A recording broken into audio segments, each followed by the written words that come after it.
Welcome to TWitWoW, the best wrestling podcast made for wrestling fans, by wrestling fans, on the web today. I'm John, that's my cohort and commentary Ashton, and this is WWE Catch-Up Commentary. Catching up how WWE's handling that quarantine. They're still pumping shows out. We're going to be covering really mainly the Raws and SmackDowns that took place after Mania. Well, this week, yeah, because technically I was right after Mania, but the most immediate ones we already live reacted to, which you can see on the channel.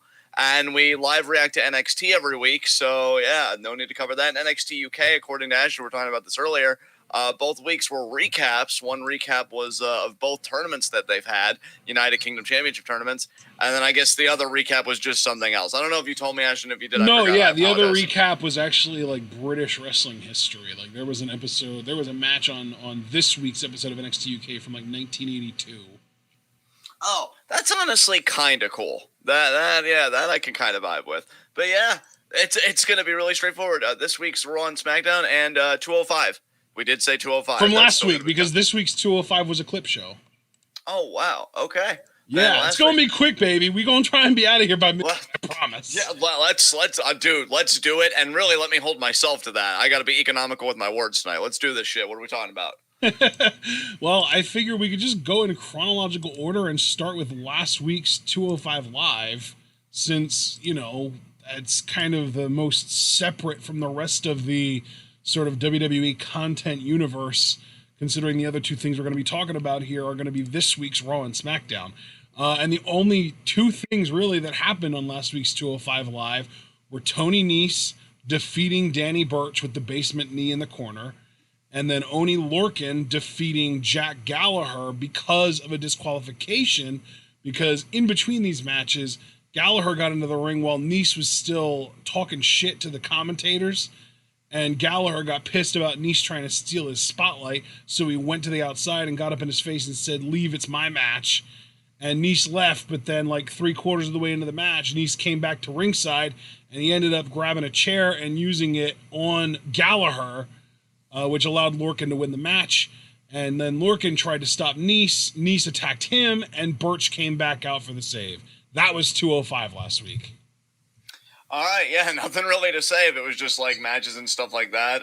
Nothing really to contribute, so let's That's the extent of 205 Live during quarantine. Like, I'm sure that there's usually a lot more storyline in 205 Live otherwise, but Quarant 205 is just matches. Yeah, there you go. All right, so moving on, what are we talking about first as it relates to the main shows, Raw and SmackDown? Let's just get right into, again, chronological order. Let's talk about Raw this week. Drew opened the show, because last week, we already live reacted to last week, so we don't really have to talk about that. If you want to know what we think about anything that happened on last week's Raw, go back and watch our live reactions to last week's Raw. This week, though, Drew opened the show, and pretty much just talked about beating Brock and the outpouring of fan support, and then beating Big Show back-to-back with Brock.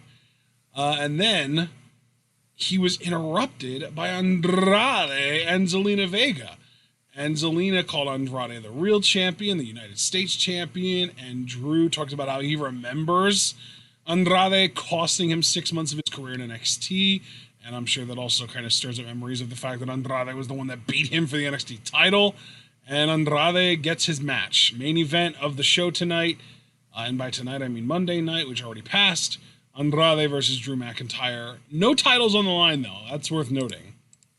Yeah, I actually enjoyed this interaction between these two. It's amazing how much continuity can heighten a segment. Because I did like the recall of their NXT history. You figure a crowd is such an important component to a wrestling show, and there are going to be times where that's really emphasized, and other times where it's like, oh, that wasn't so bad. And this was one of those times in the case of the latter. Zelina continues to be a goddamn pro. I love her delivery. I love her facial expressions. Honestly, dude, if she keeps up at this trajectory, she's going to end up on my Fave 5 without even wrestling. Yeah. I mean, she's that good at what she does. I mean, that's not surprising at all. I wouldn't hold that against you at all. I think she's immensely talented. you already know how I feel about Andrade. I adore the dude. If anything, I really, really hate that he got a wellness violation because I was already convinced that they weren't going to push him to a degree, like to the world title that you and I both know he can carry. But now I'm like less confident in that fact. Like, is he ever going to get that main event push? Right. Because I just picture that WWE title over his shoulder, man, and just the imagery sends me, But great stuff from Drew too. Drew as a babyface, it just works. I think he's got a very sincere charisma, obviously a great look, and I think they're really doing right by him. It's wonderful to see. And when we know who his first big challenger is going to be, but we'll get to that a bit later. But yeah, good segment here to start everything out. Yeah, we will get. That's actually the literal last thing that we saw on Raw, so we will get around to that. It just might take a while. But then on Raw, after the Drew Andrade stuff ended, we got our first Money in the Bank qualifying match, Asuka versus Ruby Riott, and in this rare instance, first was the best, because this was the best qualifying match that we have seen this year for the Money in the Bank. Yeah, it was amazing. Ruby and Asuka put on a clinic. This is what happens when you just put two amazing in-ring workers in there and tell them to go, and they get like 10 plus minutes, and this is just so good. Exactly, bro. Exactly. I mean, here's the thing. I feel like everybody's kind of known about Asuka for a while now, but I would dare say that this match was Ruby's coming out party now that she's healthy. Like, now that she's got the two functioning shoulders and everything, she got the medical attention that she needed to put on a clinic like this. I would hope that it opened a lot of eyes for people. And really, I think it just further confirmed for you and I. You and I have been on the Ruby train forever, I feel like. Yep. And I'm actually seeing on Cage Match, this match was 13 minutes. Oh, wow, nice. See, that's the kind of time, women, especially women the caliber of Asuka and Ruby, should be getting on the regular. Good back and forth here. There were actually times I thought Ruby was actually going to sneak out the win, which would have excited me for reasons we'll, get to later. But, Asuka did get the win ultimately with the Asuka lock. I love Asuka. I got no problem with Asuka, but she's been, in the title picture a lot lately. She's been like in that conversation lately, even if she's not the immediate number one contender, whereas Ruby has yet to get a spot like that. And it really would have been a great time given that we have a babyface champion in Becky Lynch.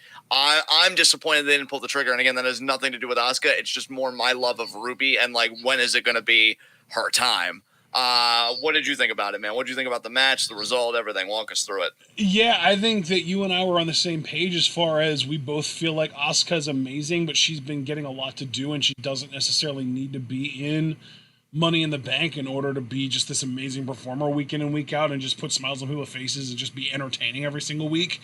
And we felt like Ruby really needed this, and she didn't get it because, yet again, Asuka makes her tap out. It's, I love Asuka. She's legitimately one of my favorite performers in the entire company, and I have nothing against her being in Money in the Bank. I actually prefer it, but I don't want it to be at the expense of Ruby Riott. I want Ruby to be in it too, and the fact that we actually do know the other two competitors from Raw that will be in the women's Money in the Bank already, and the fact that we already know that it's only going to be 6 people rather than, actually it's 8, and it's just these 3 plus an extra person that we don't know yet. If it was that, I would have hope, but I have no hope now because I really wanted Ruby to get a push, and just nothing. Yeah, I'll tell you, Raw Women's Money in the Bank really left me emotionally destitute for the most part, but we'll get to that. What came next, brother? After the match, we got the MVP lounge. The MVP, it's not called the MVP lounge. What's it? VIP lounge, yeah. Thank you, the VIP lounge. MVP calls himself something like one of the best ladder match performers of all time or something like that, but it's basically a segue to announce who the 3 Raw men's Money in the Bank qualifying matches are going to be.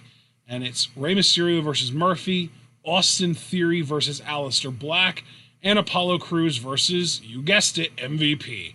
So, yeah, MVP called himself the greatest ladder match competitor of all time, which almost makes me think maybe he's actually going to be in this thing. But, I don't know. We'll see. But, yeah, that was pretty much that segment. So, do we want to move on? Yeah, we can move on.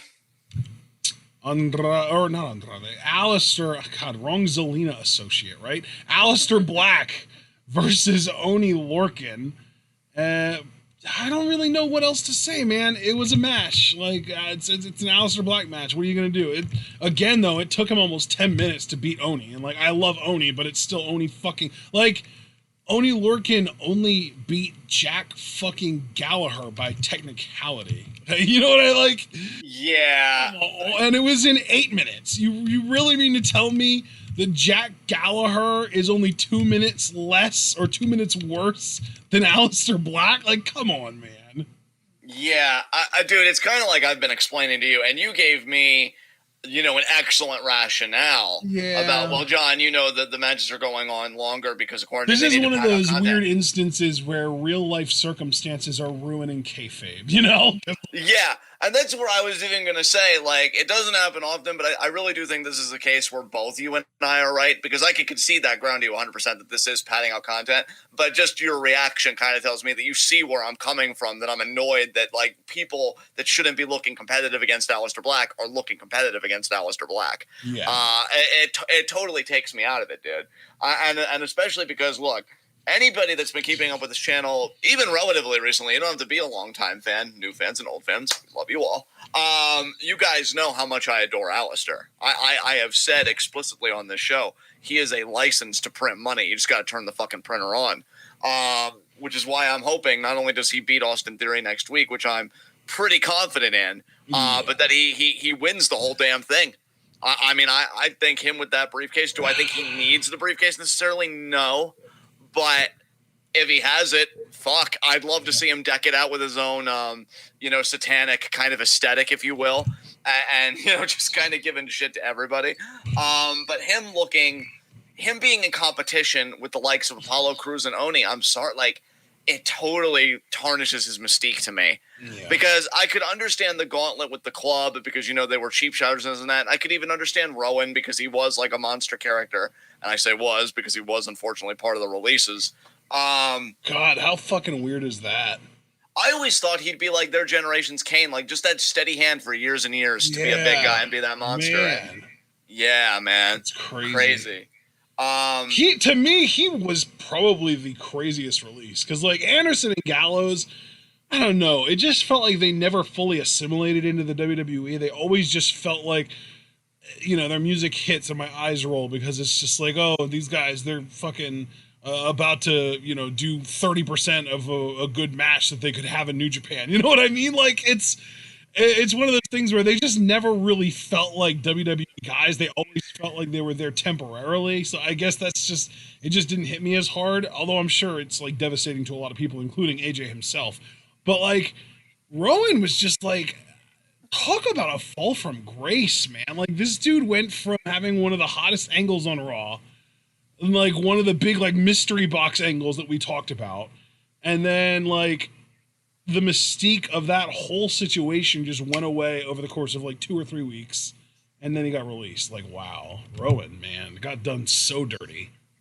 Yeah, and it's not like this dude was like a sudden revelation either. It's not like this dude came out of nowhere from relative obscurity to just like show up on WWE programming and start doing stuff. Like this dude has been around since FCW.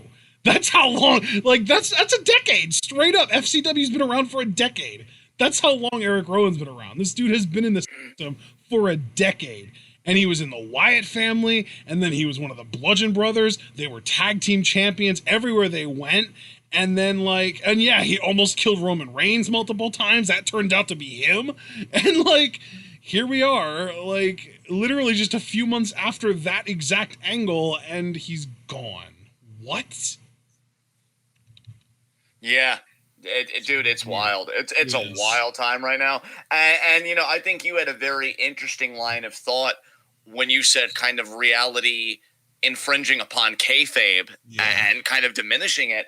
And we're seeing that here. Look, am I saying, because I want to be perfectly clear, because I hate those YouTube, and especially because I have my moments. I'm self-aware enough to know. But I hate that YouTubers' this whole brand is like saying that everything is ruined and being yelly and this and that. Do I think Aleister Black is buried? Fuck no. Do I think he's ruined? Fuck no. But Is it weird seeing him be competitive again with the likes of Apollo Crews, given their relative positions on the card? And Oni Lorcan, given their relative positions on the card? Yeah, absolutely. And honestly, I have zero respect for Jim Cornette, but a broken clock can still be right twice a day. One thing that I actually really love that he said about AEW in their early days, when they would have like Kenny Omega versus some like lower card guy that would go for way too long. Who the fuck are we trying to get over here? Exactly. Yeah. Like, who are we trying to get over between Apollo Crews and Aleister Black? And in that case, you could maybe even make an argument both guys, because if Apollo's going to be in Money in the Bank, you might want him to be a little more over. But Oni Lorcan, come on. Yeah. See, that's where you really got to draw the line. Because if you want to say, well, John, Apollo's going to be in a qualifier, maybe they just wanted to beef him up. And I think I even kind of floated that suggestion to you, like when we were watching Raw together. But yeah, Oni, look, I love him. I even went back and I watched the clips of his matches with Hideo Itami in NXT, which were intense as fuck, and I loved them. I got no problem with Oni. But again, you are what you're booked. You look at the guy's position on the card. Like, unless it's like a situation with like a heel Triple H in the late 90s, I think early 2000s, when he went against Taka Michinoku for the title, and you're like this big heel and you're just bumping with the underdog babyface, that's the only reason I think that the dichotomies in card status should come together like they do in a semi-competitive matchup. But something like this, there's no narrative grounding to it. There's no basis for it, except other than, again, the real life basis of there's a quarantine out there and we're bleeding for content. Yeah. So... but anyway, I don't want to belabor the points, so we can move on. Well, excuse me. Interestingly enough, after the Aleister Oni match, we had yet another. Oh, actually, I'm jumping the gun. I apologize. After Aleister versus Oni, we actually had Becky Lynch come out to the ring. Honestly, this was one of my favorite Becky Lynch promos in a while. Like, I would say at least since like the run up to the Royal Rumble, like January time. So, like 3 months since we've had a Becky Lynch promo that I've enjoyed this much. Yeah. Where she talks about how, like, basically her entire, like, over-the-top, arrogant persona building up to WrestleMania was all an act to get Shayna to underestimate her, and it worked. Yeah. I dug it too, but how do you... I wanted your opinion, because I think there was a bit of a divide, like, online and stuff. How do you feel like that promo made Shayna's character look? Do you feel like it made her look any worse? Do you feel like... I mean, especially given what we know Shayna would do later that night, so I don't know if you felt like any damage was done to her character, or if you just feel like it was just a really great promo. So what do you think? Well, just let me ask you this. Why would any damage be done to the Shayna Baszler character? Just because I don't know, maybe it just makes her look stupid for having been got by somebody like Becky, who's been his champion for as long as she don't get me wrong. I will say, I think that Shayna losing the exact same way that she's already lost an attempt at winning the NXT Women's title and lost the NXT Women's title both. Like, she literally lost both those matches the same way that she lost here to Becky. That, I think, makes her look dumb. But I would say that the promo doesn't really change that. Like, I don't think the promo I don't think the promo made her look any dumber than the actual finish at WrestleMania made her look. I guess what I'm really trying to articulate it, and I do agree with you, by the way, just to kind of acknowledge that, it's that anybody that really studies their opposition, and I know I'm probably asking too much of kayfabe, but you could see that Becky, like, if she got through WrestleMania, she'd have been champion over a year. Yeah. Nobody has a reign like that by accident. You know what I mean? So I don't understand how one act that you do for a little bit of time relative to your whole title reign would be enough for someone to be like, oh, yeah, I got this shit. I would rather just Becky go with the line that, like, rather than I fooled you, you were just really arrogant because you're a cage fighter and you think you're better than the rest of us or something. But then again, I don't like that either, because maybe that puts Shayna too close to Rousey, and so I don't know what you do, but I do think it was a good promo. I do think it was a good promo. I just guess was a bit worried about the Shayna character, but again, given what Shayna did to that night, maybe there's no need to worry. So we'll see. Yeah, but I also feel like there needed to be some kind of explanation for Becky being so over the top in between her victory over Asuka at the Royal Rumble and Mania itself, because that was like, she was bordering on heelish to me. She was really annoying, and I think that her just being like, it was all an act to try and get you to get your, basically, get overly confident and let your guard down. To me, that just gives me, it soothes my soul, so to speak. Like, it just makes me feel better knowing that that wasn't actually Becky's character and that it was just an act that she was trying to put on to get inside Shayna's head, you know?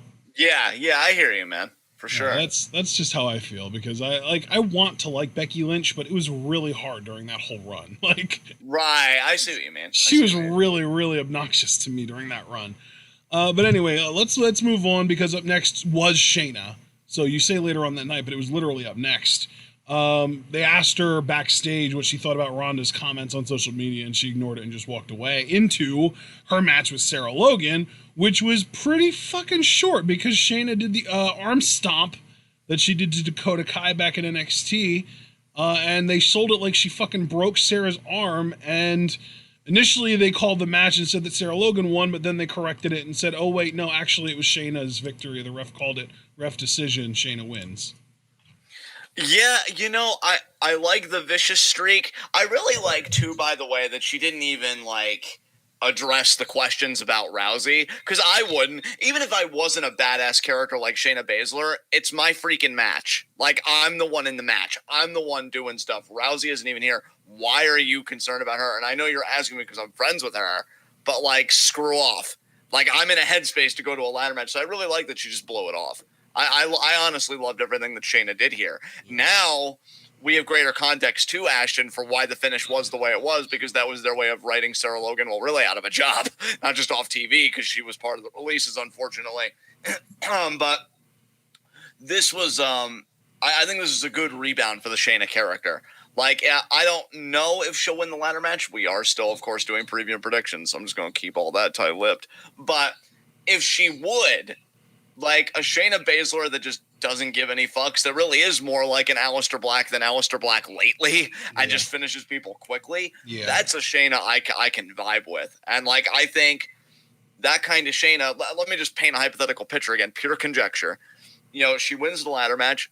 If a Shayna like this cashed in on Becky and won the title, that rubber match I think could be money. I still think they have a potential to make a great rivalry here for the women. You know what, though? I don't think they're going to even try to. I don't think they're going to even bother to try and make Shayna Baszler versus Becky Lynch into a thing. So you're of the opinion they won't? I just think it's like a one-off thing as a way to just like introduce Baszler as a threat to the main roster, and now she's just going to fucking float around like the rest of them, unfortunately. Like, I know we both appreciate Shayna as a talent, but at the end of the day, I don't necessarily think that Vince sees her as the type of talent that he wants to feature every single week. Yeah, I can see your point about that. Again, I'm still ambivalent on it, because I don't know, Shayna losing to that finish, I still haven't gotten the taste out of my mouth, especially because I was enjoying the match up until that point. And she has qualified for the ladder match, so I don't know how they want to handle that. But I just have to feel like she has to get a rematch somewhere down the line. You would think. But we'll see, man. But I mean, yeah, it was a decisive, dominant victory for Shayna, and she kind of tore up the area a little bit as she left. You can tell she's clearly frustrated, very angry, and we'll just see where they go from here with Shayna. But it was good stuff. Yeah. So Shayna qualifies for Money in the Bank, and then we do get the match that I was actually going to talk about earlier. Akira Tozawa versus Austin Theory. And, we got about 6 minutes. I think, let me actually check, because Cage Match has an answer. This match went 7 minutes, 15 seconds. And Theory won with the ATL, the Austin Theory launch. Wow, that name is bad.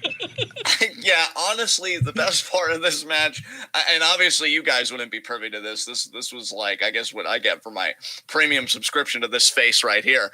It's just Ashton bodying Austin Theory. I think it was this match where you said, "Good Lord, that widow's peak. His hairline's receding faster than the economy." So that probably, yeah, you're probably right. Yeah. So, do you stand by your commentary? And like, the people want to know, is that we good on that? Because that was the highlight. That was the highlight of the match to me. I got it's just weird to me that Austin Theory at 22 years old has a worse hairline than my 51-year-old father. Oh, come on, man. Yeah, I didn't even pay attention to that because I think the moment you said that I got taken out. I don't even remember any, I honestly, it kind of scares me. I don't remember anything other than your burn on Austin Theory, probably because like my brain just deemed all the other information irrelevant. I mean, you say I burned him, but I'm pretty sure it's his genetics that did the real burning. Oh, okay. Simmer down, sir. It's over. He's dead. I mean, I would say look at his hairline, but you can barely see it. Fuck. Oh, God. It's just so far back.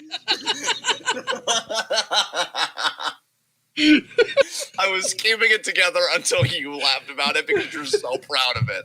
God damn it.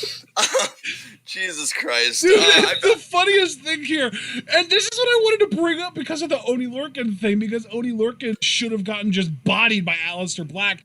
After Theory beat Tozawa in this match, Angel Garza hit the ring, and he and Theory held up Tozawa in the corner. They like hung him up by his feet up in the turnbuckle so that Andrade could hit the hammerlock DDT on him, hung from the top turnbuckle. And afterwards, though, Theory was like, "You're a cruiserweight, man." Like, he was literally just like, "Tozawa, you don't belong here. You're a cruiserweight. Look at us." I think he actually said, "You're a cruiserweight. Look at us." I think that's actually what he said. And I'm just like, didn't Aleister Black take like 8 minutes to be a cruiserweight like 5 minutes ago? and more pertinently to that point, if I may springboard off of it, Angel Garza should be given the side eye like, the fuck did you just say? I'm a former cruiserweight champion. Yeah, that's true. Although, to be fair, he actually does look like he fits with Theory and Andrade, but that's probably just because Andrade's size is a fucking mystery to me, man. Because, like, Andrade is billed at like 5'9", 190 something, or like 200 something. But this dude looks like he's as big as Theory, who's billed at like 6'1", 225. I don't get it. Yeah, we need to talk about this whole faction too, because I don't know if it's my deeply rooted insecurity to be included, but seeing everybody like bodying Austin Theory right now, I just have to just say, like, that face, man, like, it just doesn't fit with Garza and Andrade. I mean, like it's Austin a little in this too faction. pale for starters. I mean, yeah. And I know how long we all, because I know you've talked about it, I've talked about it, and I'm pretty sure either Foster or Javaris, I know we've had other fans just participate. Oh my God, even Foster got in on the Austin Theory body, and you said, well, maybe Theory should sucking at life. Yeah, maybe he should, but it's... God damn, I don't think it's going to happen anytime soon. Oh my God. But yeah, like, I know we were excited for a while about, like, a potential, and we always kept it to pure conjecture because it's WWE and God forbid we're happy, of like a Los Ingobernables, you know, de WWE or US or whatever the fuck. And, you know, it really, like, it was kind of coming together because we have Andrade, who, I mean, God tier, obviously. You know, Angel Garza, who I think has an amazing look. Can we call him demigod tier? Yeah, that's actually perfect. And then you have Austin Theory, a weak, wimpy mortal man. Like, in comparison to this fucking Austin Theory is literally the awkward teenage mortal version of Hercules from the Disney movie. I mean, I can't grow interest the same way he can't seemingly grow hair. Now I'm a part of it. And it's just, it's just... Like, don't get me wrong, he's talented as fuck the same way that awkward teenage Hercules was still strong as hell and, like, he could lift up buildings and shit. But, like, his hairline is Hercules'... Yeah, like, they both have their weaknesses. They might be really, really good at certain things, but my God, like, Austin Theory, between the face and, as you said, and the hairline, like, and like, there's just something normal, not like, there's something just weird. Like, I don't know. He's just awkward. I can't. You need to fix your fucking head, bro. Like, the whole fucking thing. Like, I just can't put my finger on it. He's just awkward. It's like no, because it just seems like we're kind of doing this nice. I'll fucking say it. You need to fix your fucking head. You're hideous. Okay, either go bald, right, or go home because it's a lot of audacity to think that you can do both. Like, have the hair and not. Like, it's gross, okay? Fucking do something about it. Seriously. Jesus Christ. Oh, God damn it. I didn't want to go. See, I've been really mean to Austin Theory, and even to me, that was too mean. I mean, I'm sorry. Look. I'm just going to be truthful here. Again, Andrade, fucking snack. Yeah. And charismatic. I mean, the thing is, Austin Theory's kind of goofy looking on his own, but then when you put him next to Garza and Andrade, it really makes him in a bad way. And here's the thing. Here's the very serious thing. All jokes aside, even though I think honestly, like maybe Austin Theory would have been better off in Undisputed Era. I feel like he fits better there. I honestly agree, and here's really what it comes down to for me. And again, truthfully, I don't think Austin Theory is that charismatic. I haven't seen it, and when this guy was first being talked about, that's the thing. He's got that fake white boy charisma like the rest of the Undisputed Era. Yeah. And it just doesn't fit with the charisma that Andrade and Garza like just exude. Natural fucking oozing sex appeal type charisma. Exactly. Like it's square peg round hole, man. Like that's just honestly how I feel. And it sucks because I understand we're in a pandemic and I understand like to try and pull a positive of the situation out of like Satan's fucking anus. Because I know it's just a lot of like doom and gloom and all that stuff. We say it with injuries, and I'll say it with this pandemic. There are unique opportunities for talents that might not have gotten TV time or might have wanted a certain push or this and that. Austin Theory fits that bill. Who would have thought he'd be on Monday Night Raw because of a pandemic? Because if things were still going normal, he wouldn't be anywhere near any of this right now. Yeah. I think it would just be Garza and Andrade doing their thing. And I'm not even saying like he's not making the most of it. I think that he is. It's just that the most of it for him just is terribly uninteresting to me. Like that's really what it comes down to. In all honesty, all sober commentary. I think that's reasonable. Yeah.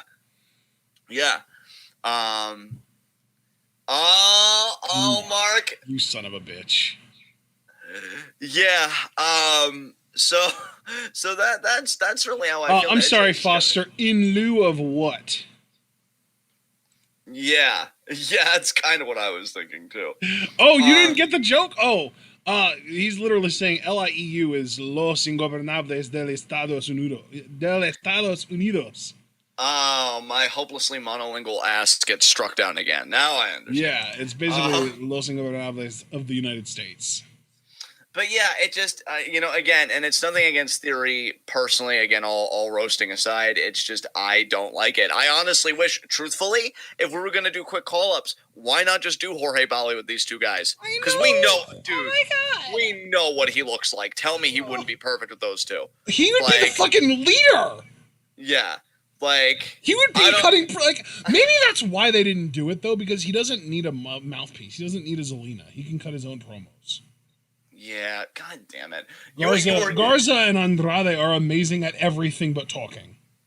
Yeah, and honestly, I'm glad you mentioned that, because just to go back to the very first segment, I adore Andrade. I just wish his English would be better, man, because maybe that's what's holding him back. Like, even hearing him cut that promo. Fuck are you waiting for, Charlotte? God damn it.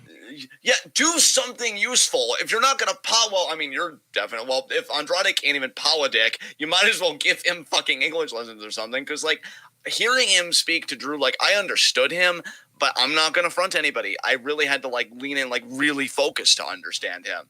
If he had, better pronunciation and more fluent English, like, I do wonder if that would break the glass ceiling for him, because everything else, dude, is fucking there. And I know I'm preaching to the choir, but I just really want to stress, like, everything is fucking there.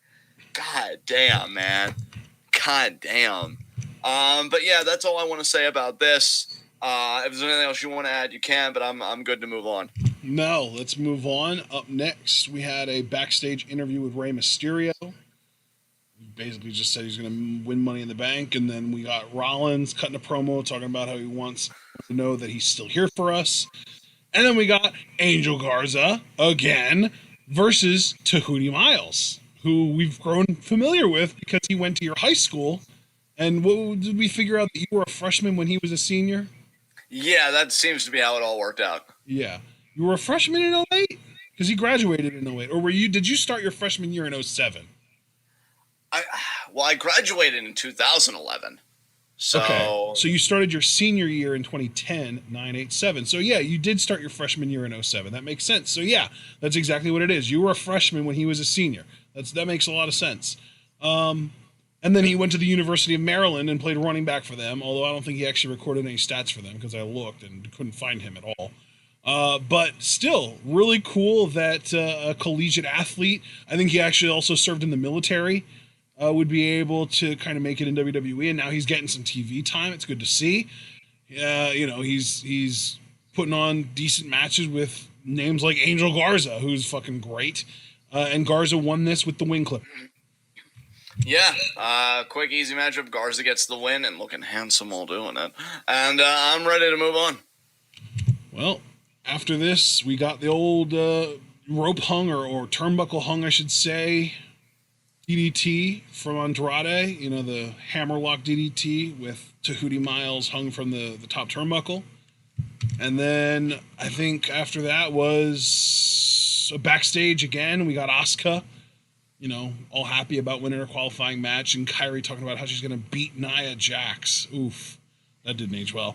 Then we got Drew McIntyre talking about how 2 to 3 times a week he looks down at the scar on his arm from the surgery that he had to go through after his match with Andrade in NXT. And he said he's going to take care of Andrade because he said if it takes Andrade 5 or 6 months to recover, so be it. So he's straight up just like, I'm going to do to him what he did to me, basically. Yeah. Well, then we got our Money in the Bank qualifying match, Nia Jax versus Kairi Sane. This was hard to watch because we know how sloppy and reckless and careless Nia is. And I was just worried for Kairi, but she managed to get through it without seemingly any injuries. And unfortunately, she still lost to Nia. Yeah, really nothing to say about this. Nia more or less dominated. Kyrie's been looking like a joke. I heard that on what we called Black Wednesday, because of all the releases and everything, that a week from that point was Kyrie's expiration date on her contract, if I remember correctly. I honestly hope by next Wednesday I mean, I don't even know what I want anymore, because if, in times of normalcy, obviously I would want her to get released. I'm done with this. Well, like, it seems honestly, it seems like anybody who is able to get out of WWE and go to Japan will be able to start working sooner than people who stay in WWE or people who get out of WWE and just go to another American promotion, because it seems like Japan is handling coronavirus way better than the US is, because I believe they've already seen a pretty sharp decline in new reported cases, and it seems like they're only like a month or two out from being able to kind of reopen the country, whereas the US keeps insisting that they're able to reopen the country, which is just going to lead to a bigger spike, and basically they're just kicking the can down the road. Yeah. So, you know, really I'm kind of ambivalent on it, because I just want Kairi to be okay no matter what. That's my primary concern. In times of normalcy, I'd be like, yeah, get the fuck out. I'm done. I really did want the matches with Bayley, with Sasha, the Io feud, her and Io together against Boss and Hug. I wanted all of it. We're not getting any of it. We're just not getting any of it. Asuka's the priority, which I'm not blaming them for that. Asuka's an amazing talent. I'm not going to put down Asuka to lift up Kairi. Yeah. But we know how talented Kairi is, and it's a fucking bum rap, and I'm tired of it. So go back to Stardom. And I know some Kairi fans are concerned. This one isn't. Or even if she doesn't want to wrestle and she wants to focus on her family, anything's got to be better than this, because like her stock and everything she worked hard to build in Japan, they're just like and in NXT even. And in NXT even, yeah. It's just become a joke to me. It's just become a joke. What's interesting is I do want to note two things just from the Kairi fan, uber Kairi fan, because I know you're a Kairi fan as well, perspective. I was on her Twitter, or just on Twitter. One, they did a video after with Kairi crying. So Nia made Kairi cry. I hope they bury her under just a pile of ladders. And Asuka was consoling her. And then two things of note on Kairi's Twitter specifically. One, she tweeted that it's just very frustrating. She's getting frustrated, but fall down 7 times, you get up 8. And she also, retweeted something about, like, I guess a picture of the Kabuki Warriors where the sun's rising. Or I think from her Instagram, it's a picture of Kabuki Warriors sun rising. But in her like tweak section, dude, she liked a lot of tweets telling of people telling her either leave or things have got to change. Go back to Stardom. I saw. Yeah, I saw a lot of that, and I'm like, either we are getting worked or Kyrie's just letting people know, like, I see you. Or it is just legitimately like a fucking language barrier, and she just sees people wishing better for her, and she doesn't realize that they're actually saying that, like, she should go away from WWE. That is, I will keep that possibility too on the table, only because I know she did like one tweet in the past where people were like, "No, Kyrie-san, that's a fetishist. You don't want to do that." Oh, the foot picture. I've seen it. Yeah. Poor Kyrie, man. This is why I say protect her at all costs. People are malicious, man. But whatever the case may be, dude, I think we're going to learn a lot next Wednesday is my point. So I don't mean to like go on and on this point. Like, I'm surprised we didn't get a huge like list of releases today. There were supposed to be a bunch of SmackDown releases today. And the only releases that I saw, there were 4 that I saw. Tainara was one of them. The other big ass Brazilian dude, I forget his name. Fuck. Help me out here, man. I sent you the name earlier. Cesar Bononi? Yes, thank you. Cesar Bononi. And then... Wow, you know what? I'm just going to pull up the message I sent you because I am blanking my ass off. Tino Sabatelli, who's dealt with a history of concussions. He's basically like another Corey Graves in that sense, but they didn't give him an opportunity to, like, you know, do other shit. And then a guy named Mars Wang, who was a Chinese recruit. So, like, Tainara and Cesar, they brought in from Brazil. So they're probably going to go back to Brazil when they can because of the fucking travel ban. So they're basically stranded in the U.S. without a job. I don't even know if they're citizens or not. I don't fucking know. The same thing with Mars. This dude is a Chinese guy, probably not a U.S. citizen, probably not going to be getting stimulus checks, probably just fucking stranded in Florida until he's able to get a plane out to China. Although maybe he'd be able to get a plane to the UK and then from the UK to China. I don't fucking know.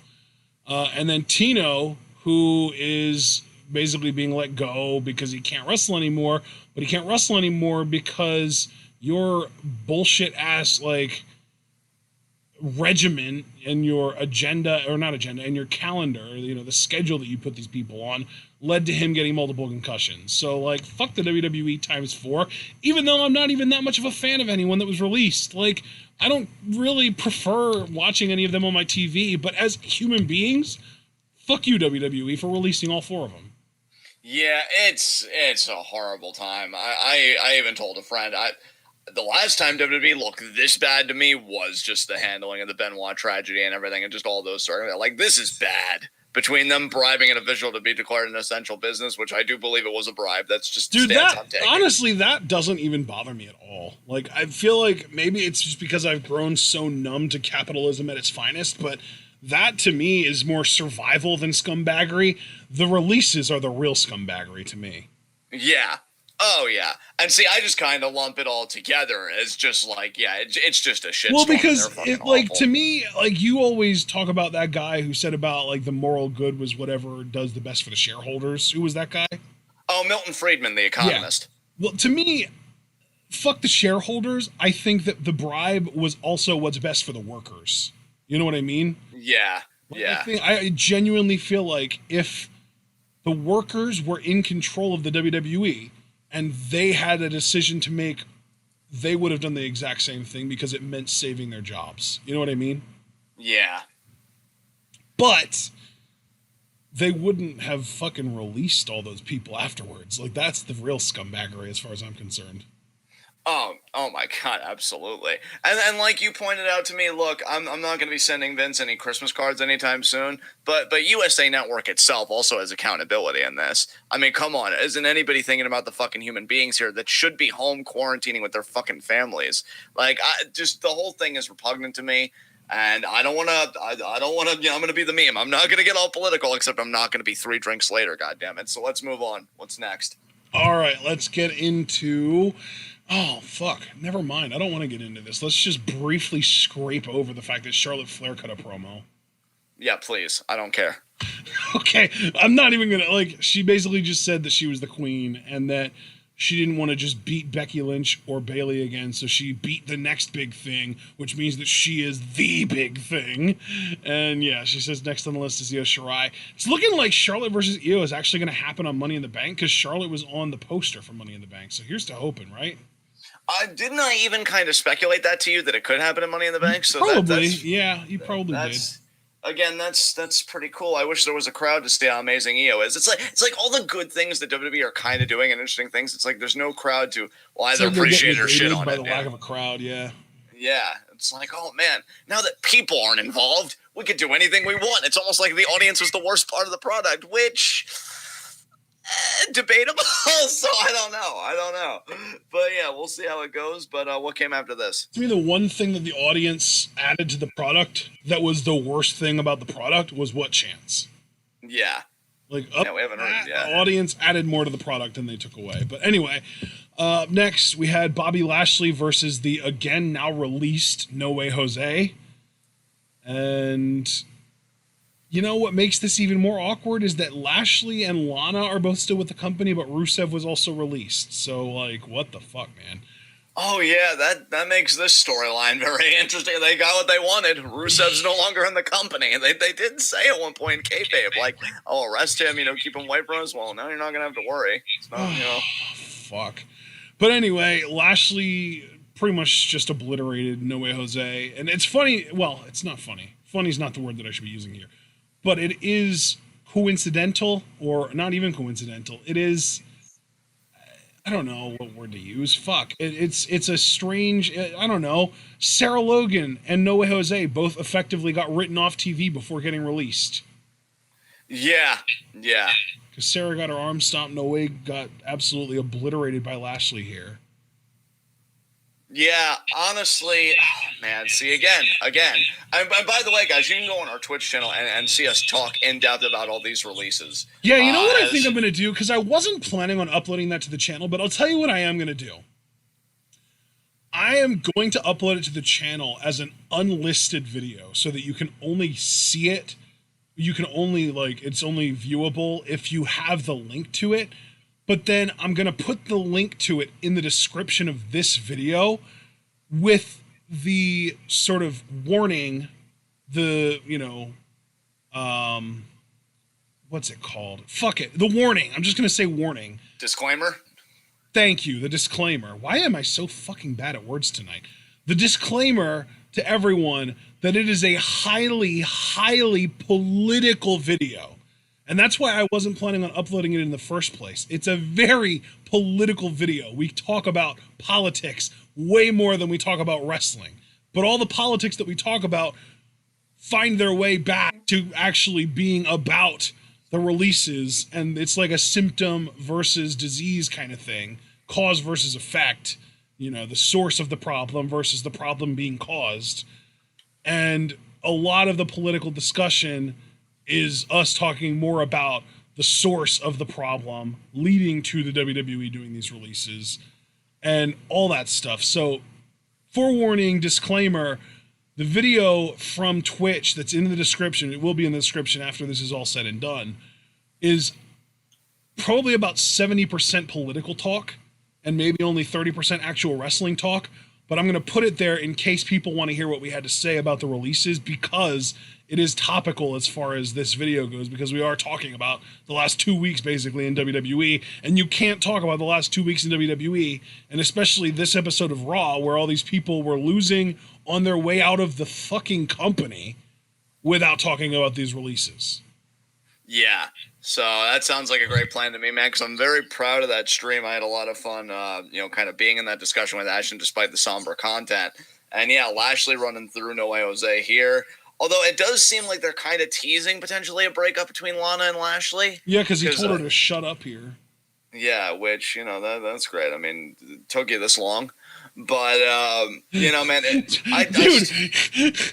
too late. Rusev got released. It's too late for Bobby to be like, damn, Rusev was right. I want to be a tag team with him. Fuck.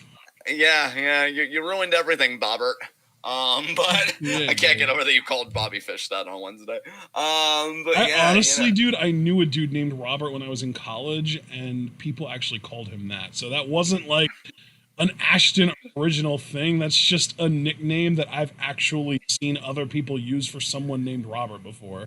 It's amazing how much I ascribe to just you being a weird egg when it turns out that other people were in fact weird eggs, all incubating in the same space. My personality is a summation of my experiences. Oh my god.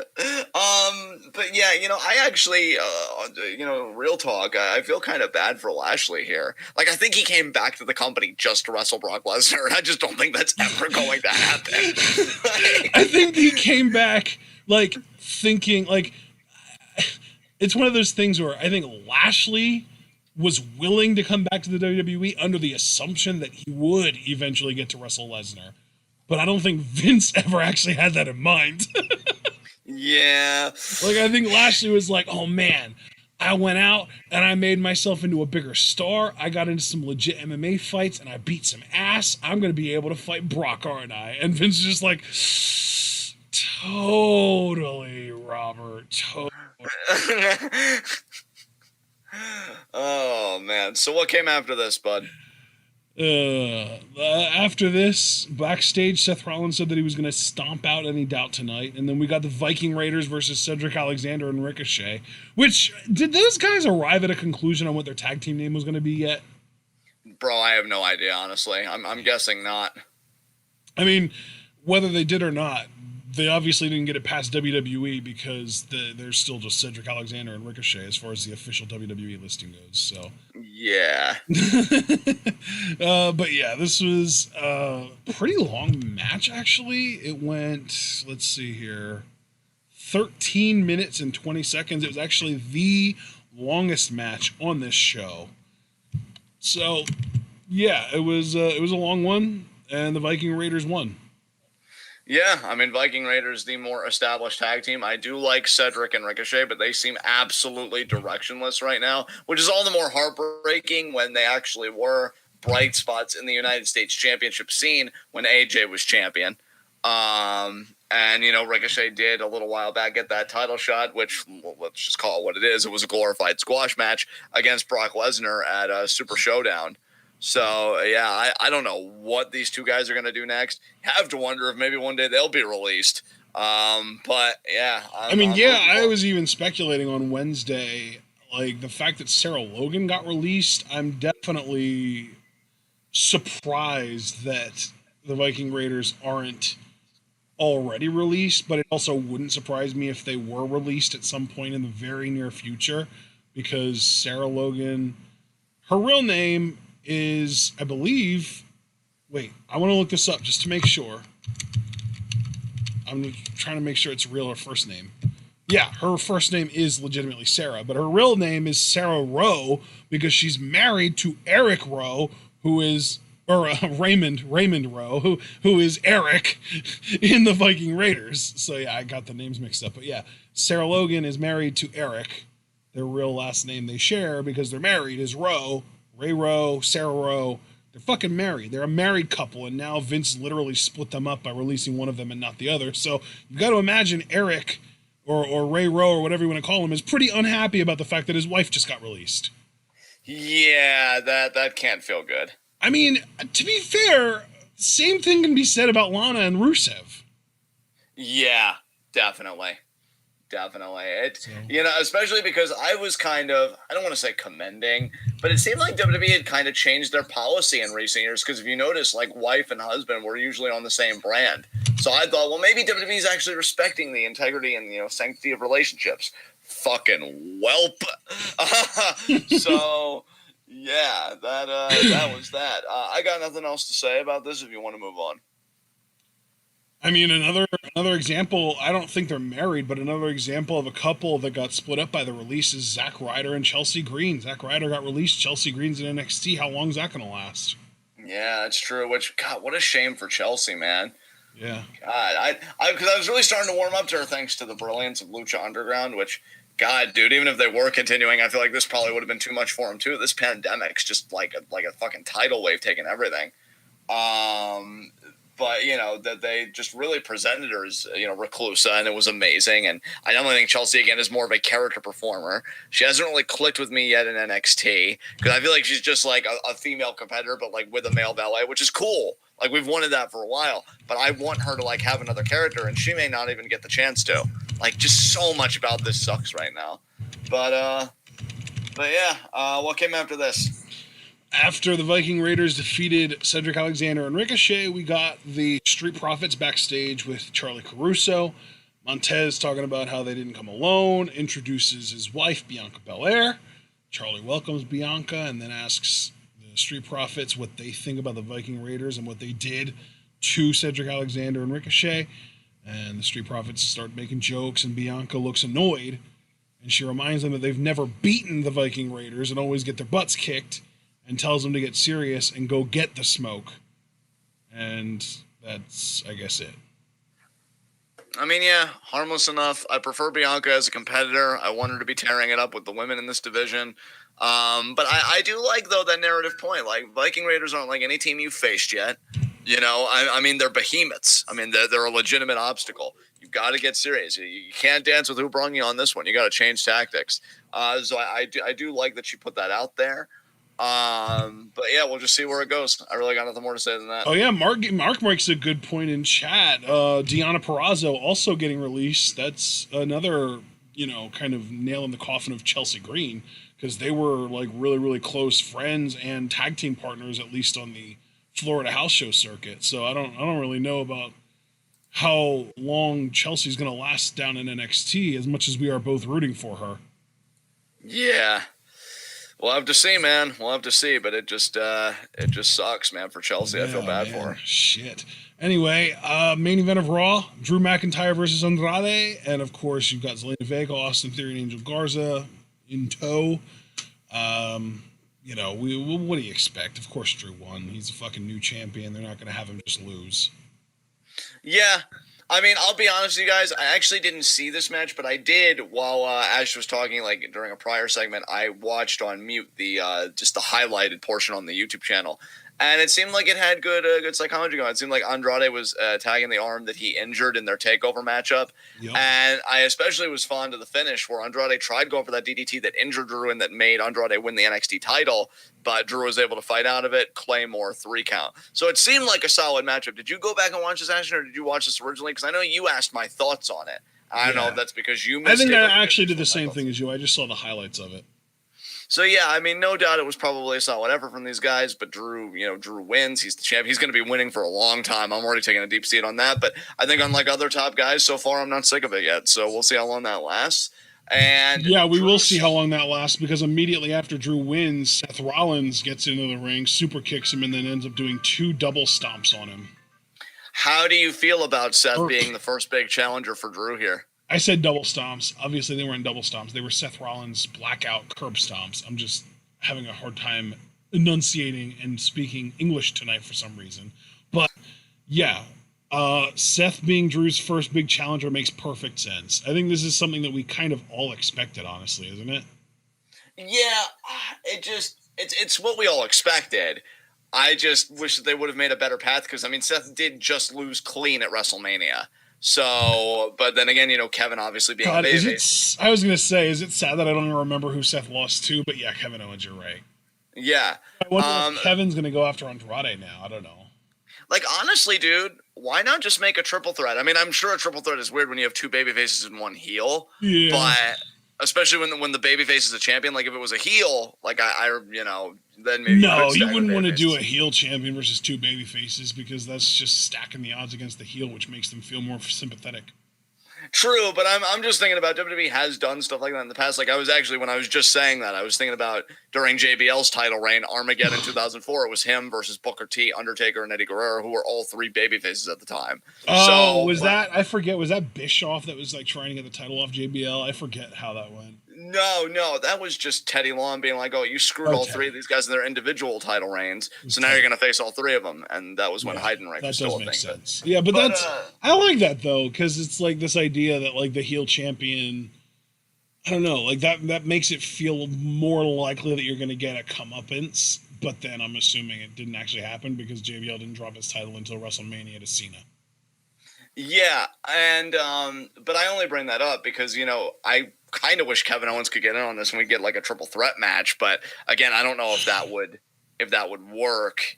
Because I just don't know what Kevin does here at Money in the Bank. Unless he gets man, Andrade. He goes against Andrade. We get a U.S. title match. But that feels like such a downgrade when you just beat the number one contender of the world title. Like I think the matches will be great. I think the match, but like kayfabe wise, how am I supposed to receive that as anything other than just like a sidestep? That's so weird. But I don't know. That's probably what they're gonna do, and I'm just gonna be irrationally angry about it because it's just sounding kind of like you here, wanting to connect everything, but to me, it's just not logical. But I guess it is what it is. And that's why I kind of hated the Money in the Bank qualifying matchups on the Raw side, with the exception of Alistair getting in on that. Dude, it's actually really funny that you bring up how illogical it is for Seth, after having lost clean at WrestleMania, to be going for the world title while Kevin Owens gets kind of downgraded. But, like, we were talking about Bobby Lashley earlier. Remember that time when Bobby Lashley beat Roman Reigns the pay-per-view before SummerSlam, and then Roman ended up challenging Brock at SummerSlam for the title anyway? Yeah, and that didn't make sense either. Yeah.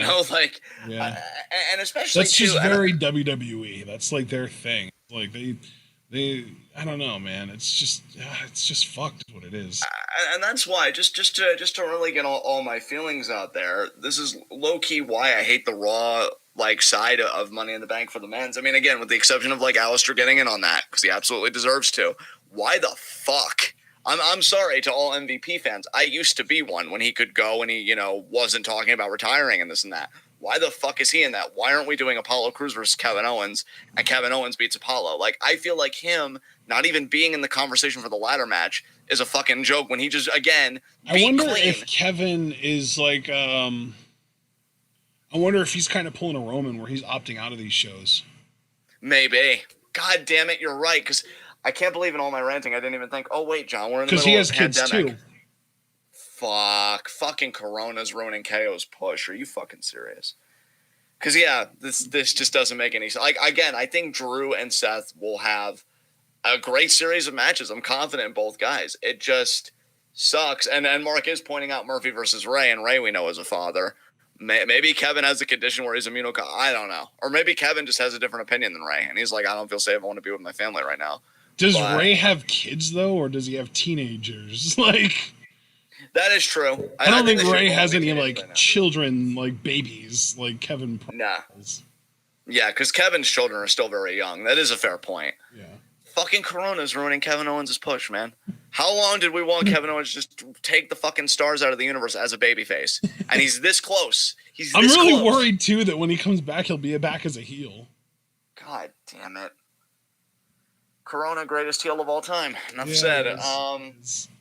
So, yeah, look, outside of my anger, which, God, really, we could have saved us so much time if I had just remembered, and I wasn't so stupid, and I remember that we had a pandemic going on. I guess Seth as number one contender is fine. It's illogical, but it's fine. How many pay-per-views do you think this goes for? Do you think it'll just be a one-off, or do you think the three? Oh, my God. Yeah, that's believable. I mean, how long did fucking AJ Nakamura on the SmackDown side last? If they feel like this and last year, how long did fucking Seth versus Corbin last? 3. Yeah. So 3 seems like a good number because I mean Seth is the top heel. It doesn't seem like a good number. It just seems like the closest to right. I just get that's really what I meant. I misspoke. Oh, okay. I'm sorry. I thought you meant good, like you were excited about it. I'm just no. I guess you're rubbing off on me because no, I just meant that more that you're right.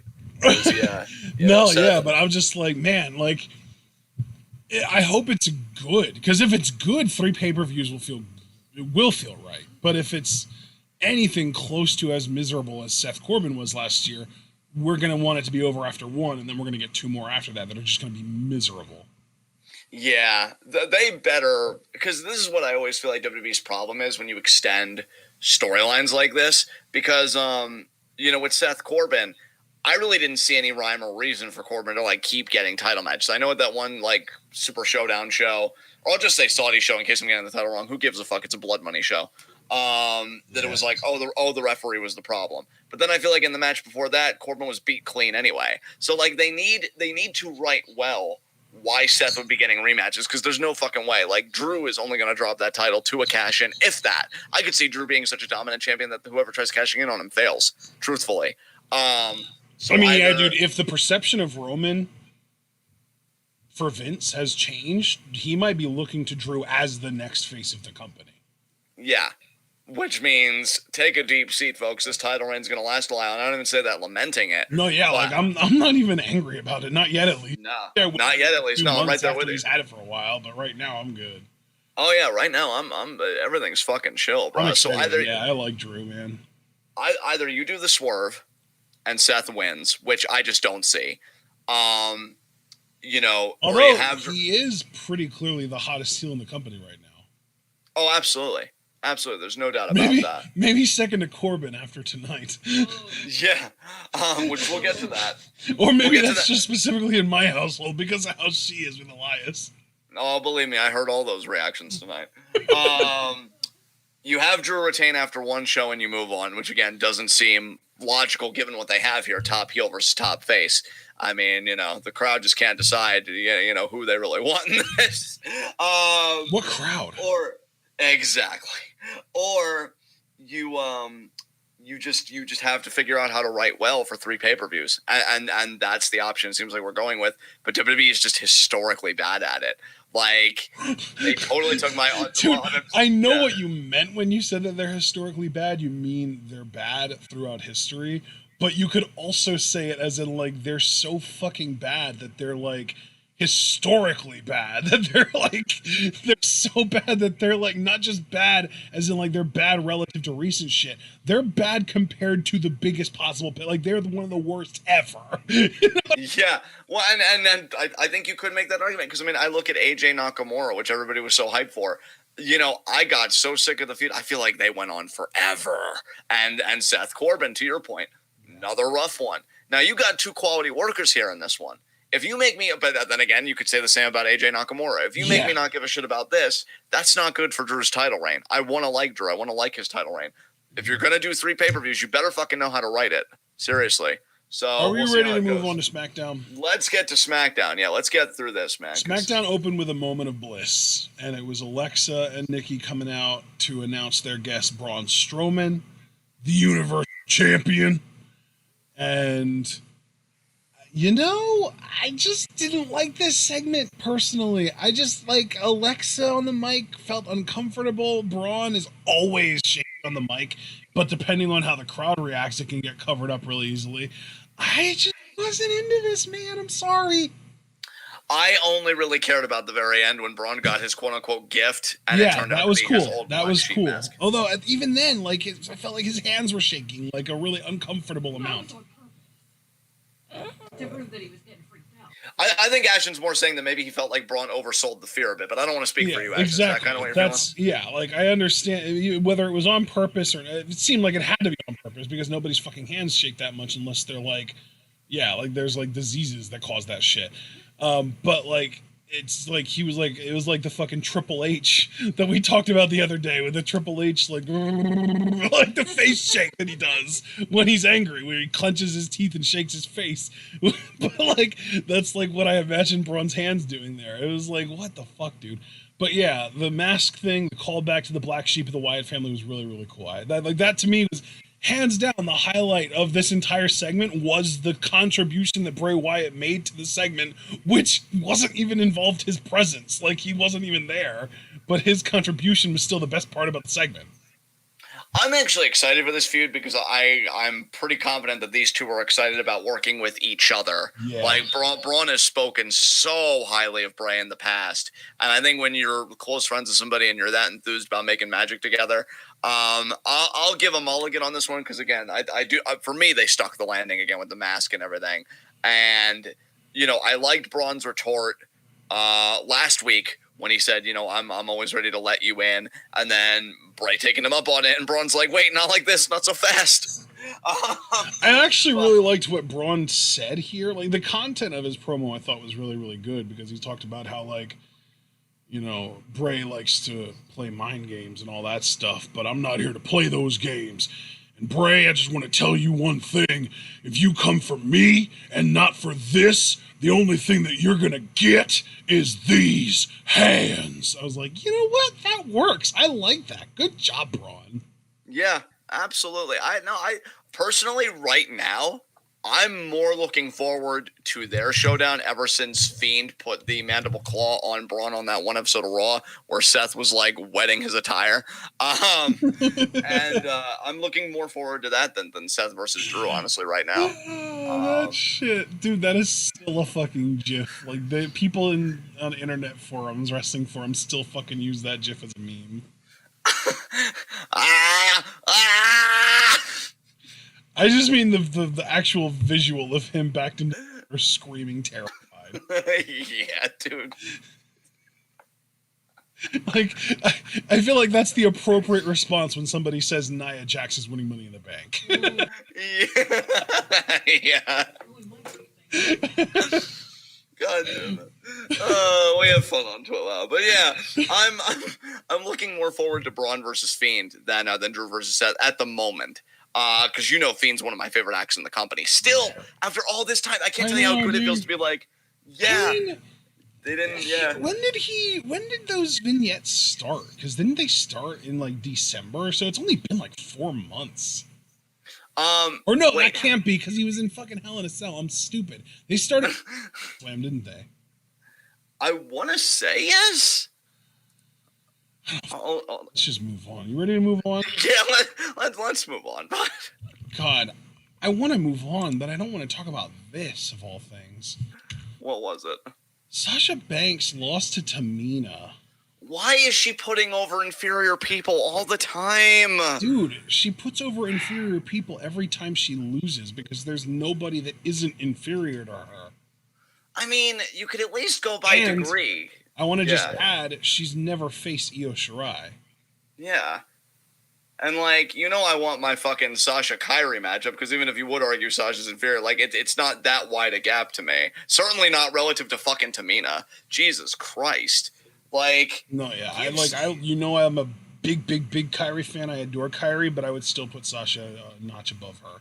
And that's fair. I just want the fucking matchup. I just want people that could bring out the best in Sasha, and Tamina ain't it. Like... See, but that's the thing, though, is that Sasha doesn't get put against people that can bring out the best in her because she's too busy being the one that brings out the best in everyone the fuck else. But that's really become, I shouldn't even say become, it's been a problem, okay? It's been a fucking problem. This shit's ridiculous. I'm just going to, like, get ahead of myself here for a second. We know she's facing Lacey Evans next week in a Money in the Bank qualifier. She better fucking win that, and she better fucking win the ladder match. Dude. I'm really getting sick of this shit. Oh, SmackDown his ass backwards. I know. So does that mean we're going to get Tamina versus... I genuinely don't know what was worse between this and Naomi losing to Dana Brooke. Honestly, I thought this, because, like, don't get me wrong, Naomi should have won against Dana, but I really didn't even hate the match, honestly. This I hated, because I'm like... Where has Tamina fucking been? And then she's gonna emerge from the shadow, decide, I guess it's my time, and she beats fucking Sasha. And now, are we seriously gonna get fucking Bayley versus Tamina at Money in the Bank?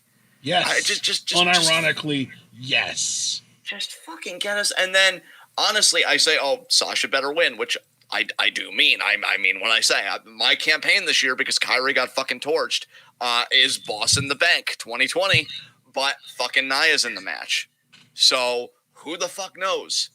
I think really it's more, let's just hope Sasha makes that out of the fucking match healthy. I mean, again, pure conjecture here because we're not locking in predictions until at least a little while down the road because I don't even know when Money in the Bank is off the top of my head. Was it like May 10th or something? Yeah, I think that's the actual literal exact. Oh, yeah. I think it. Oh, my God. I am fucking amazing at this. I'm actually impressed. Good job. But, like, pure conjecture, Sasha wins Money in the Bank, and then pulling a Bayley last year, cashes in at the Money in the Bank pay-per-view after Bayley's title defense the way she did against Charlotte. Bam, you've got your fucking SummerSlam matchup. But, like, that's probably not going to happen because Sasha never gets what she deserves, like, ever. And it's a fucking bum rap. And Tamina beating her to me is a joke. Even with the Lacey Evans interference, taking out Bayley, which again, Bayley was there to help Sasha. So like that's kind of even worse for Sasha because it was like a 2-on-1 situation. Tamina was dominant. Tamina won. She made Tamina Can look you imagine great. if Vince was willing to squander literal once-in-a-generation talents in the 90s? He'd have no business. Yeah. He'd have no business. There never would have been an Attitude Era to build everything the fuck else upon. Yeah. And you know what, Mark, you're right. SummerSlam is 3 months away, so maybe that cash-in is a bit too hasty. And I even did say that. It's 4 months away. Oh, it's 4 months away. That's even worse. We have May, June, July, August. August is when SummerSlam happens. And SummerSlam probably won't even be till late August, at that. So well, I think it's been mid-August lately, which is pretty close to exact 4. But yeah, I mean, point being, and again, what I said was pure conjecture anyway, but I guess it wasn't grounded logically, which if I'm going to hold WWE to it, I got to hold my feet to the same fire. But regardless, Sasha deserves that fucking briefcase. Sasha deserves a hell of a lot more than what she's gotten since she's been back. She had such a fire return that I think it had over 5 million views on YouTube. And I don't even know what it is now that time's passed and people probably go and rewatch it to amuse themselves. Not that I blame them for it. But you take such a fire return and nothing. Just nothing. And it's really fucking incredible. But Tamina's getting a title shot. Great, I guess. Not really, but whatever. And Lacey's facing Sasha next week, which, I mean, God, we're finally getting that one-on-one match, so I guess that's a loop that's being closed. This is like in fucking 1999, Stone Cold Steve Austin losing to Viscera for a title opportunity. Yeah, this is bad. This is bad. Somebody even pointed out that, they're starting to feel bad for Bayley because, she's been doing such great character work, and, for the record, make it explicit, we stand Bayley in this household. Oh, yeah. But, she's just had such shit opponents to work with for the most part. Naomi was the best part of her feud, and I feel like that wasn't even presented in a quality way. You know what I mean? It just seemed like Naomi was just like a pit stop, an inconvenience to other big things. Tamina already feels like a bigger story than Naomi did for me personally, because she beat fucking Sasha to get to Bayley. Jesus Christ. So, yeah, and then Becky has just been getting to work with – she did get to work with Sasha before Sasha got shaken up. She's gotten to work with Kabuki Warriors and now Shayna. And, and I still like Shayna. And so, yeah, it just seems like qualitatively she's had the better opponents relative to Bayley. And you could see it. So we'll see what happens, man. I'm rooting for Sasha big time, but it's depressing. Remember that time when Bayley versus Ember Moon happened at SummerSlam? Yeah. Actually, I forgot about that. I shouldn't even say I genuinely forgot that happened. So those are the fucking days, right? Yeah, why we had crowds? Yeah. God, why couldn't that have been what Bayley's title reign was predicated on? Jesus. Even Kyrie's like, I want to wrestle you, Bayley. And Bayley's like, let's wrestle. They both mutually know we're not being used to our best. So let's use each other, wrestle each other, and just look fucking great. And I mean, Foster, here's the thing.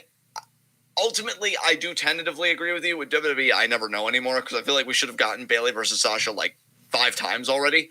But even if that is the case, I don't know. I'm not even going to make any judgments on it. We'll have to see the story complete itself before I can make any final judgments. I just don't like Tamina. I think that's really what it comes down to. I don't like Tamina. I don't like that Tamina's in this spot. Why is Tamina in this spot?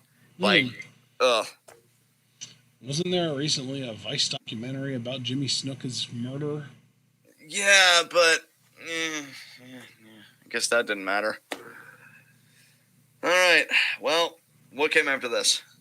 Vince is taunting us.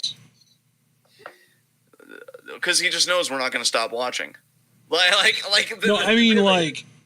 Hey guys, you know that guy who I helped cover up a murder? Let's put his daughter in the forefront and have her be good. Vince just loves slapping people in the face with his dick, metaphorically, and knowing him probably figuratively. I wouldn't be surprised if there was a story out there. Probably literally, yeah. Yeah, probably literally, yeah. I wouldn't be surprised if there was a story out there because, he just shoves it in our faces that he can do really anything. I mean, honestly, low-key, I'm surprised we haven't heard about this already. Yeah. Yeah. All right. So then, and we can't forget Lacey Evans gets involved here at the very end of this because, you know, we get Bayley trying to help Sasha win the match, and then Lacey comes out to neutralize Bayley, and then afterwards we get Lacey backstage, and I literally said this in the Discord, and I stand by it. Babyface Lacey Evans is painful to listen to. Yeah, she is. It's pretty horrible. God, I hope she doesn't win next week. I don't know if I've ever heard anybody that sounded more racist without saying anything racist. Yeah, it's time to stop. She literally sounds like the type of person who proudly hangs a fucking Confederate flag from their lawn. Yeah. It's, I reiterate, it's time to stop. And then when people are like, well, what? I'm just like, yes. Yeah, that's just I was going to say the same yes. thing, dude. I was going to say yes. Yeah. We're so on the same page about Face Lacey. Holy shit. Yeah.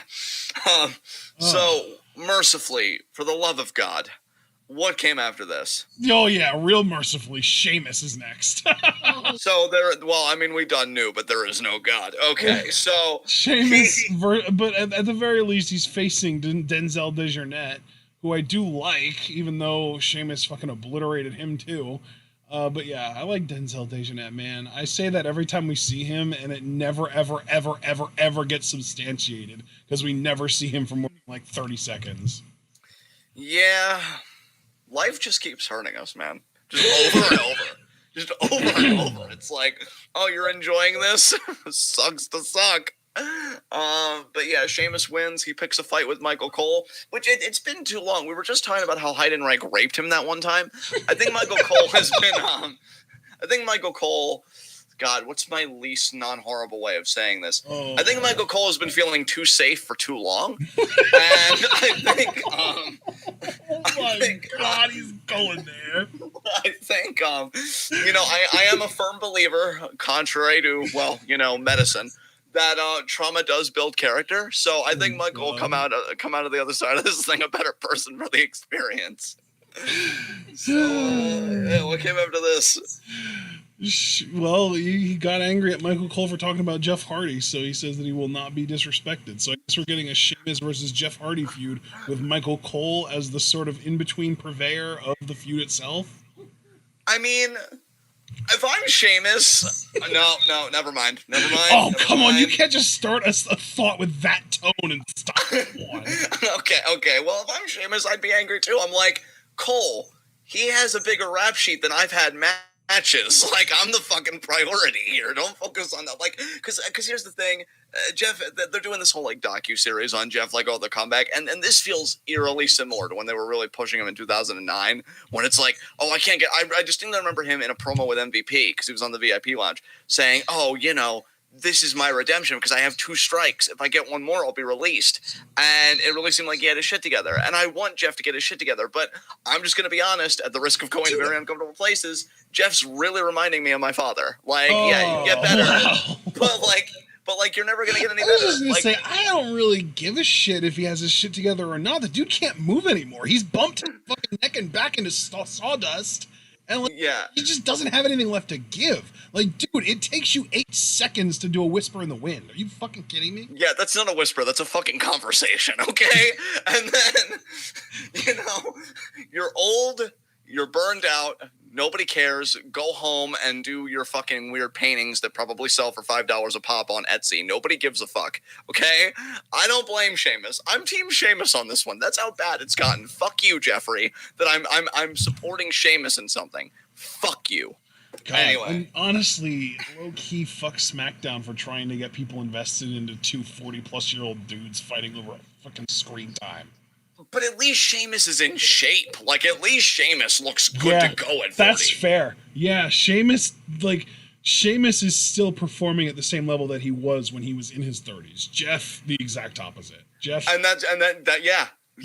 Jeff's age is very apparent. Yeah, no more words. I got plenty of words. Old, outdated, go home. Like, I keep going. But we got to move on to other stuff. Just fuck Jeff Hardy. Jeff's age is more apparent than my father.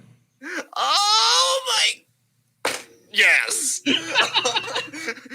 Next. Backstage, Carmella is upset with Dana Brooke for having a Money in the Bank qualifying match the week before their tag title match.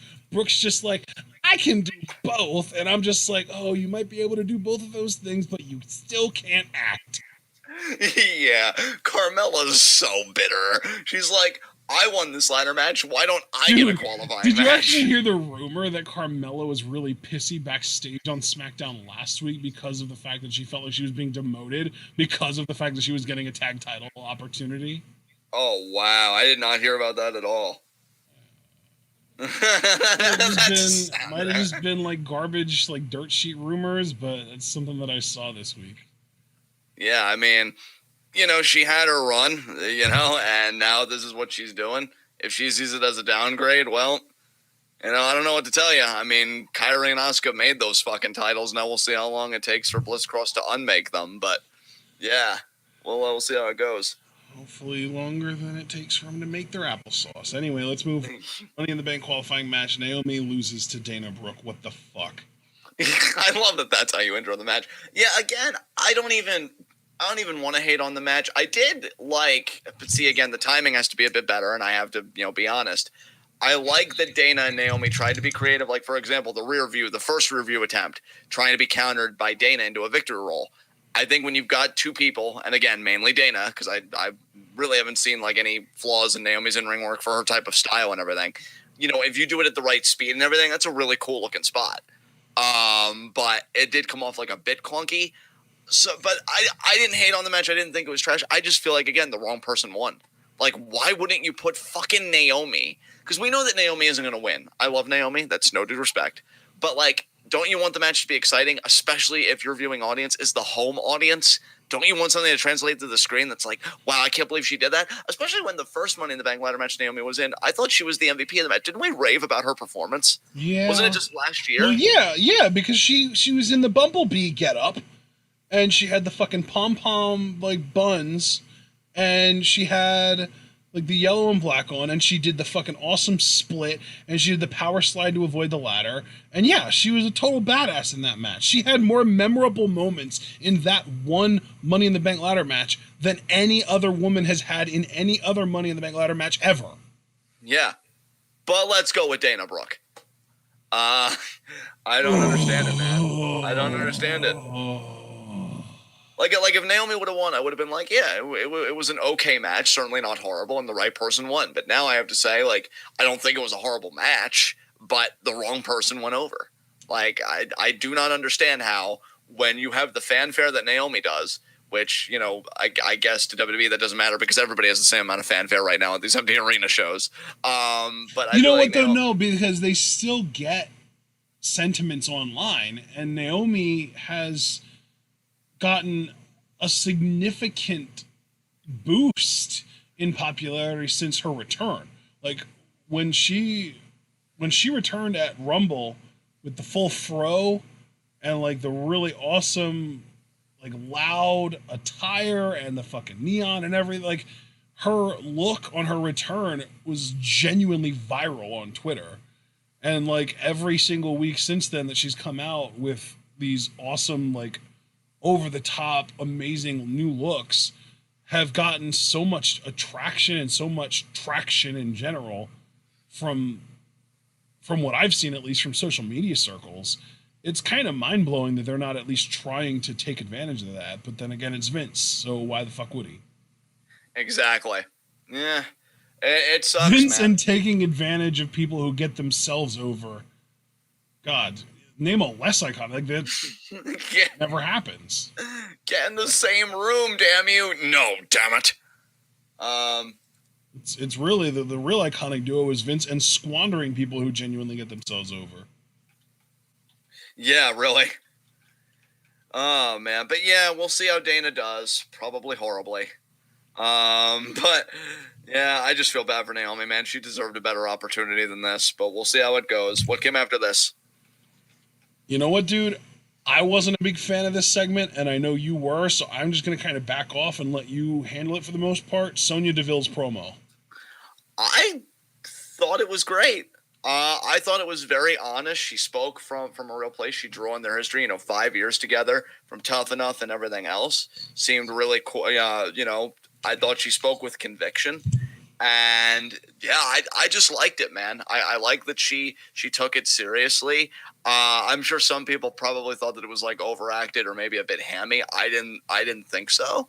I think she also spoke a lot of truth. Like, I wanted her to talk about, like, if I had any nitpick, that like she would give Mandy opportunities, because I remember Sonya like gave up the opportunity to qualify for a women's Money in the Bank ladder match to give it to Mandy. She supported Mandy in pursuing Asuka for the SmackDown Women's Championship. Like, I feel like she was making a lot of concessions to Mandy, even though per her promo she was the talent of the group. I don't know. I really liked it, but I'm actually more curious to hear your sentiments on it. If you didn't like it, did you just feel like Sonya was a bit much here? Like, what was it? I just feel like these very up close and personal, intimate, like monologue type segments do not work with no crowd at all. Okay. It's, to me, it's too intimate for people who aren't good actors to be able to pull off. You're basically putting these people at a disadvantageous position. You're basically saying, like, go out there and do fucking Shakespeare, and they're fucking athletes, not actors. You know what I mean? Like, Sonya, to me, she had moments where she came off as really good and sincere, but she also had moments where she came off as trying way too hard and just like, the fuck are you even going for right now? Like, there was a point when she did the whole, like, you're one of the most selfish people I've ever met. Like, she was going from like a crying voice to like, it made me realize that you are one of the most selfish people I've ever met. And she did like that straight face, like, holy shit, boom, gotcha, bitch. And then 3 seconds later, she was back in her crying voice again. And I was so confused. It was such a tonal shift that I had no clue what she was going for there. I will grant you that, even though I did like, well, especially Sonya's part in this. I was half expecting, I don't know if you kind of felt the same way as me, that when she had the tonal shift and Mandy kind of looked at her shocked, that Sonya was just going to attack her. I didn't think there was going to be any more exposition after that, because I thought, she was going to lure her in with the tears and the pleading, and then when she had Mandy alone in the ring, just, I'm going to sick on her. I'm going to use my MX space. I agree. That would have made this segment a whole hell of a lot better. But then she went back to like the weird crying voice, complaining about all the shit that she did for Mandy and that Mandy was selfish for. Yeah. I can see your viewpoint. I on the whole, I did feel like Sonya doing a more serious promo, it resonated with me. I liked it. Mandy's lines kept to a minimum, I think, also helped me, because I think if she talked for any length of time, it would have taken me out of it. I think Bliss also kind of ruined this style of promo for me, because she's just done it so fucking many times that I've grown numb to it. Yeah, that's true. That's also a fair point. Yeah. But yeah, Mandy, so, like, not talking. When Sonya did the whole, like, you're one of the most selfish people I've ever met thing, I was like, oh, so she's doing a Bliss. Yeah, okay. That's just how many times we've seen this shit from Alexa.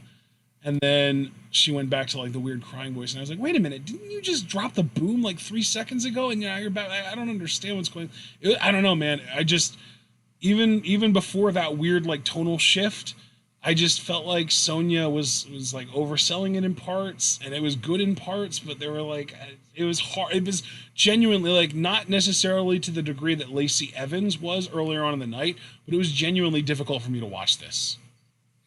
All right, that's fair. I guess it was also difficult for Dolph to watch this, because he would come out. Dude. And then honestly, fucking Dolph didn't make it any easier to watch, because his acting is borderline at best. Yeah.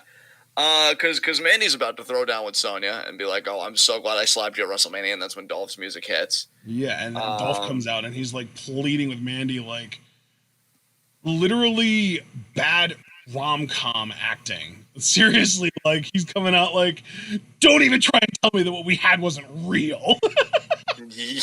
Yeah, and he's like, and you and I have been watching wrestling a long time. we've seen angles like this before, and it always infuriates me because now I have to wonder if Mandy's still going to turn heel for whatever reason because she didn't tell Dolph no outright. Like, why that pause? Why not be like, no, Otis is actually really great. Thanks. You're a creep. Nikki Bella, I think, rejected Dolph faster than Mandy did. Like, yes, she did. And like that makes me wonder. Well, are you gonna? Because again, I've seen angles like this before, and when you hesitate or you don't answer, that always gives me the idea like, are you gonna go back to being heel, and it's gonna be like Fire and Desire and Ziggler, and then this, but then like. I don't know. I'm worried that this storyline's kind of losing track a bit because of that. Dude, I almost have to wonder if the tonal inconsistencies of this entire segment are derived from the fact that the woman that was writing this entire storyline was fired on Wednesday. Oh God, that's right, dude. Thank you for bringing that up because I totally forgot. Yeah. Fuck, man. Why would you? Okay, first of all, firings in a pandemic, we've already established it's bullshit, but let's just focus on this one in particular. Why would you fire the person that's behind one of your hottest undercard angles you have going? Because people are into this angle. They're into Otis and Mandy being together. And that, I really have to credit the writer for that. It's because they made like that a desirable end goal for the viewing audience. Like, yeah, we want to see it. But if she's gone now, what the fuck is going to happen to the storyline that was so meticulously crafted? And again, it's honestly rare for just the fact that they person. actually had a female writer in the writer's room and they fired her is just like bad optics, Yeah, it is because that perspective and just writing that from the woman's perspective. Because I feel like if you were to do this story like any other way, you would make Mandy seem malicious or you're just not seeing the good in Otis. But like I like the route that they took. It was like it was her friends that didn't think Otis was cool and this and that. But now that she's gone. God, I went from really digging this story, again, especially as an undercard story with these particular performers, which really shouldn't have had any right to work. I mean, I love Otis and Ziggler, you exist. But, Mandy, is whatever. And Sonya, I just keep waiting for Sonya to realize her potential, which maybe she would have if she didn't call up from NXT so quickly. But given all of that, the story was still entertaining and stuff. But with this writer gone now, it's like, oh, God, what are we in for? It's like we are left with people who don't understand these characters having to write for them. Yeah, exactly. Based on the remnants of the feud that have been left behind. Yeah, exactly. So Dolph tries the pleading. Sonya takes a cheap shot. Dolph's like, oh, what did you do? Because he's probably thinking like, Sonya, I'm running out of options. Like, don't do this to me, man. Dolph's thinking... Sonya, goddammit, I was about to get winning. Yeah, it's like, do you understand the enormity of what you just did? Do you understand how rare this is for me? I was about to close the deal. God damn it. Then Otis comes out. He pretty much keeps Dolph at bay. Yeah, he fucking body Ziggles. I mean, not as bad as you bodied Austin Theory tonight, but close. And fucking Otis and Mandy claim the ring.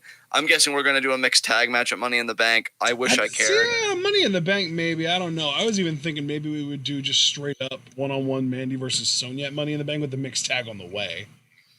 That could be.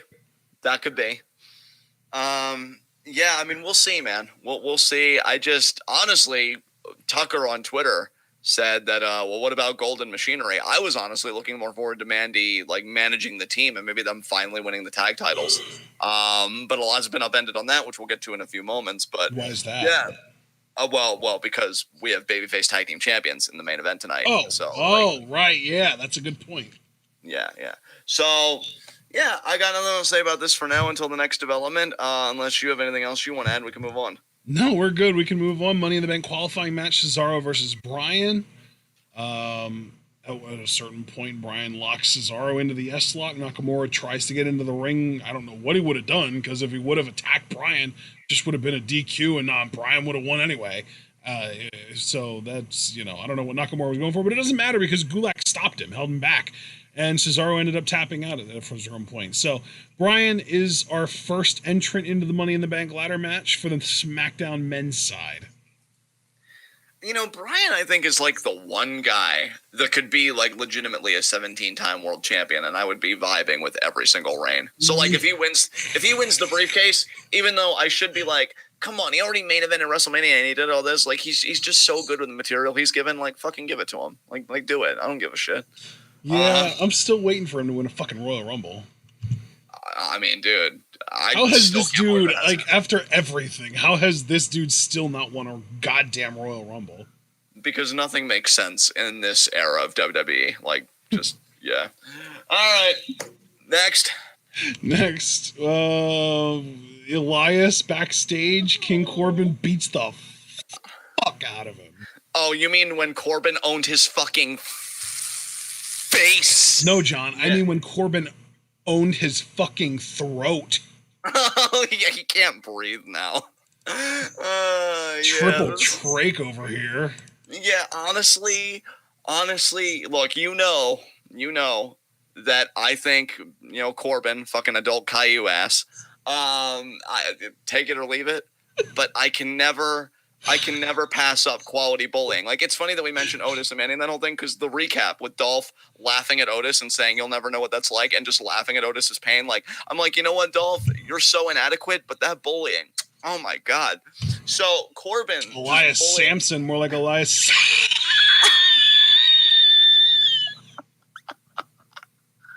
That was a perfect imitation of somebody with a stoma. That's amazing. I mean, that was probably Elias in a SmackDown exclusive.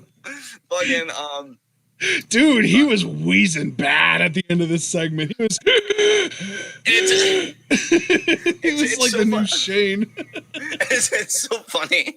It's so funny you said wheezing, because like Elias, his gasps and everything reminded me of Wheezy from Toy Story 2 in the very beginning before he got the new squeaker.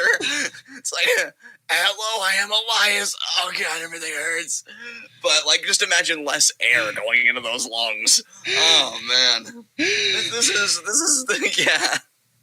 This is Oh my god, I didn't know that you could get coronavirus from a strike.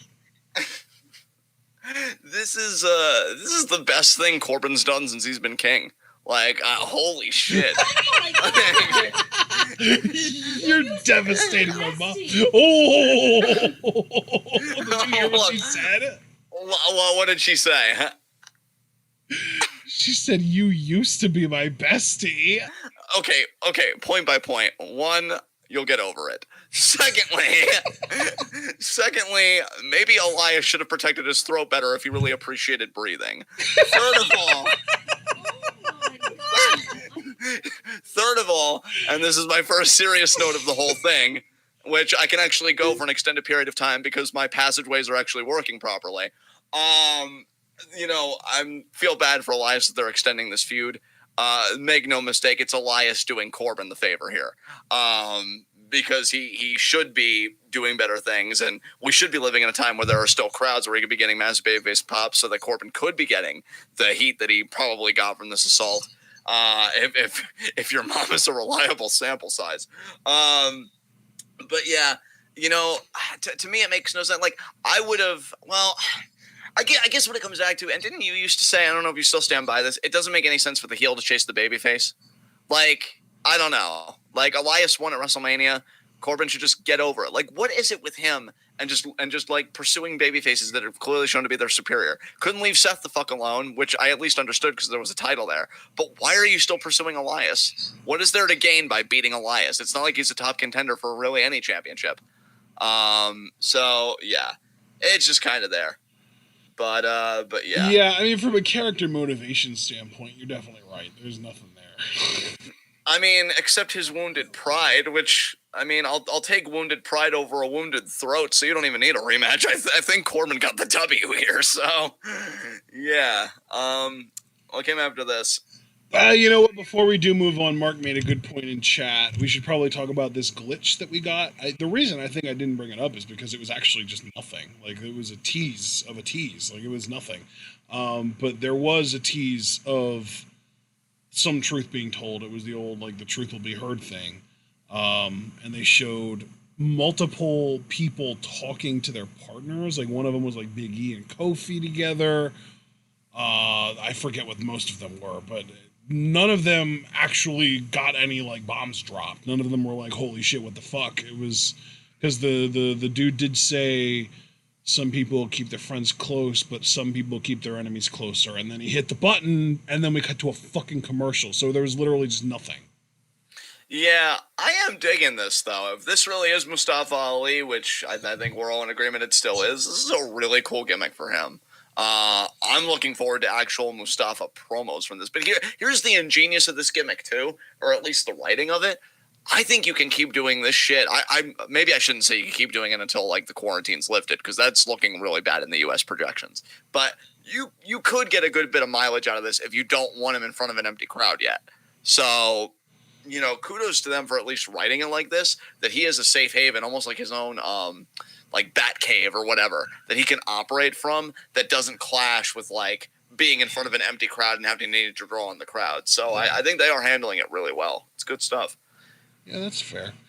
That all being said, our main event was the Tag Team Championship Triple Threat, which you already kind of spoiled. Well, I only spoiled because you were confused about what I meant about heavy machinery not being able to pursue the tag titles. So your forgetfulness plus my loose lips isn't exactly a good combination, I guess. But I really got to work on that. I'm sorry. It's okay. We still love you here. But I mean, solid triple threat. I honestly, I will say I was a bit confused at first by the finish. My favorite part about this entire match wasn't even in the match itself. It was Big E sitting on the ropes before anyone else came out. Yeah. Big E is such a treasure. He's amazing. Yeah, he is. Yeah, I mean, solid matchup. I was a bit confused by the finish, though, because I thought Jey Uso was tapping out at first, but then you, like, watch the tape again, and he was just trying to, like, punch Miz's leg, I guess, trying to break the hold. It looked like a tap out for me at first, and I'm like, oh, so they retain, great. But then Big E comes out of nowhere, and it's the beginning, and I'm like, wait, this is an elimination match. Wait, what's happening? And then Big E wins, and I'm like, oh, well, what the fuck? But then I realized, like, oh, I'm in the wrong. So, yeah, New Day, 8-time, dude. 8-time tag team champion. 8-time. Jesus Christ. It's absolutely amazing. It's really the most amazing thing about that fact is that they've been together long enough to be 8-time champion. Dude, the staying power of this fucking faction. Like, god damn, man. Kudos to them, though. If it's still working and they're still getting paid and it's still doing good, I mean, you know. Oh, yeah. It sucks New Day, again. I guarantee you, New Day is one of the highest merch sellers in the entire company and have been for a long time.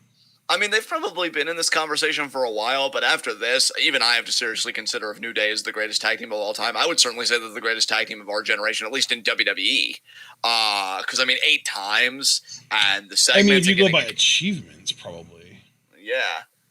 And also, I mean, you know, I just think you got 3 quality workers all on different levels. And they got freaking, and that was the other thing, too. We actually got, after Big E won, we actually got video celebrations from both Kofi and X. Yeah. It was really cool.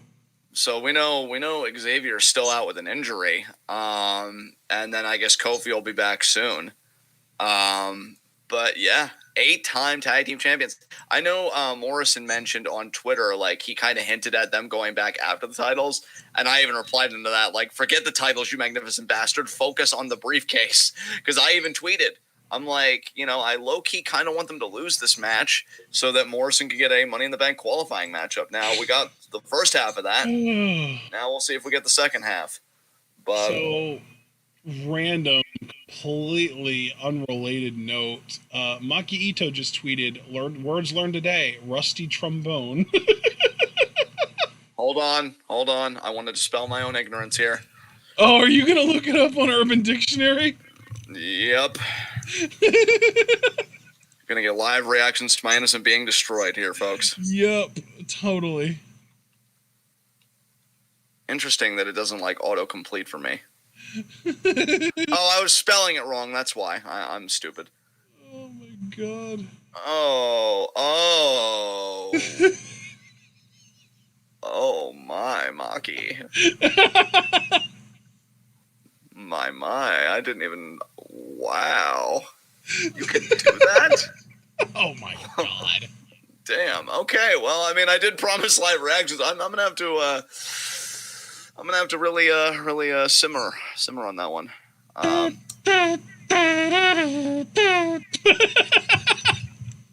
Yeah. Foster and Chow was like, don't do it, John. Foster, I appreciate you trying to protect my innocence, but let's just be honest, it was never worth saving in the first place. Yeah, innocence is overrated anyway, let's be real. See, he gets it. Yeah, man, I really have no comment other than, I guess, congrats to the New Day about 8-time tag champs. Again, and I know it's like the Xavier's worst time. promo went so long they cut him off. Yeah, you have staying power, but don't get carried away. You have staying power, but try not to go too long. Exactly. Yeah, I mean, I know it's a weird time to be making demands of a company like I usually would, my fucking whiny ass, because WWE only gives me what I want. Like, I don't know, 30% of the time seems generous. That's way too generous. I was going to say 10%, and even that felt like a little too much. Fuck. Yeah.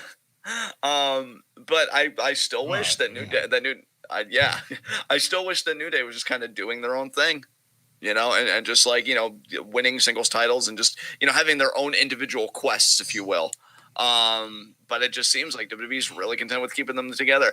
It's funny because I always heard that, like, the Young Bucks, right? They didn't sign with WWE because WWE apparently had plans to split them up at one point. Yeah. But it's like, did you learn? Did you learn that, like, tag teams can stay together? Because, like, I don't know, man. I look at New Day and I'm like, was that a lie? Or did WWE just like, wait a minute, maybe tag teams, wait, multiply by 5, carry the 2, can stay tag teams? Holy fucking shit, you guys. I just opened up a new revenue stream. So I don't know. I don't know. But yeah, their staying power is insane. And 8 tag title reigns is ridiculous. But good for them. We'll see. We'll see what happens down the road. Bro, again, somewhat unrelated. Not nearly as unrelated as Maki Ito tweeting about rusty trombones, but I just was looking on this page that has all of these timestamps for wrestling matches in WWE. Aleister Black versus Apollo Crews last week went for 27 minutes. I knew it felt like a long-ass match. Holy fuck. What the hell? That's what I mean about the Mystique, man. It's fucking Christ. Oh, and speaking of, since New Day's already kind of done everything worthwhile, like they had the longest reign as a tag team, they got Kofi as WrestleMania moment, I feel like whenever they get titles now, it's just to build up the credibility for the next team they put over. I would bet the shirt off my back that Forgotten Sons are your next SmackDown Tag Team Champions.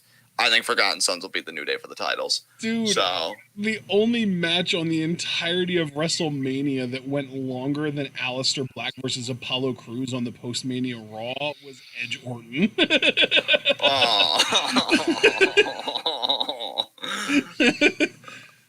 Oh, that's brutal. That is so bad. Yeah. Yeah. Abel just looked up Rusty Trombone. Oh, no, Abel, not you. I said my innocence wasn't worth saving. I didn't say yours. I still stand by it. Innocence is overrated. Fuck. But it's no. Abel is wonderful, but he doesn't have to have that level of innocence. Jesus. Okay, I'm sending Abel emergency hugs right now. That shit's serious. I'm still wondering how you can do that at the same time, but it's okay, Abel. Seriously? How is it hard to imagine the physics? For me, I just can't conceptualize it. I don't know. Okay, well, the other person is obviously in doggy style position while you're doing this. Look, I guess sex positions are to me like words are to you, man. That just doesn't come to me so easily. All right. What came? Well, actually, no, nothing came after this. It was the end of the show. Yeah. So, yeah. And we're done. All right. Is there anything you want to say as kind of like a concluding remark before I take us home here? Oh, are we not going to do high spots, low shots? Oh, I guess we weren't. I don't know what we fucking do. High spots and low shots. Low shot Sasha Banks. You fucking lost to Tamina. Fuck. Yeah, it's Can we accurate. at least make our low shot Bailey since she has to face Tamina and not Sasha? I mean, you can. I'm standing by what I said. I said what I said. That sigh, though, the pain. Oh, I'm sorry. You're not even going to say anything? Oh, no, dude. I said what I said. Yeah, Sasha's my low shot. Is Bailey going to be yours? Are you I'm locking that tempted in? to make Austin Theory mine, but he did win, so I won't. Did he really win though? After what we? Well, He I did. guess He yeah. did. He did. He did. Yeah. He did. He won. Yeah. So, shit. I guess I'm just gonna have to make my low shot Sarah Logan because she got her arm broken, even ignoring the fact that she got released. That is true. What a horrible way to go out. Although I will say, when wrestling does open back up again in the U.S., which at this rate is looking like 2025, because we just keep doing the wrong thing. It'll be interesting to see Crazy Mary Dobson again. Because I feel like Yeah, that'll be fun. Yeah. Oh, Foster. Oh. But yeah, I guess High Spot's New Day because they actually won a championship tonight. So That's a good one. That's a really good one. Yeah. Yeah, New Day. My high spot is going to be just sort of the Zelina Vega faction in general because they kind of seem to be running shit on Raw, save for Andrade not being able to beat Drew.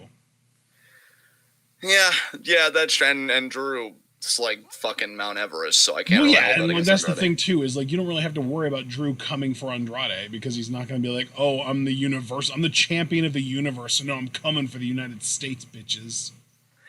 Ooh, yeah, that's fair. All right, well, that was High Spots, Low Shots. Now, do you have anything you want to say? And take us home. Awesome.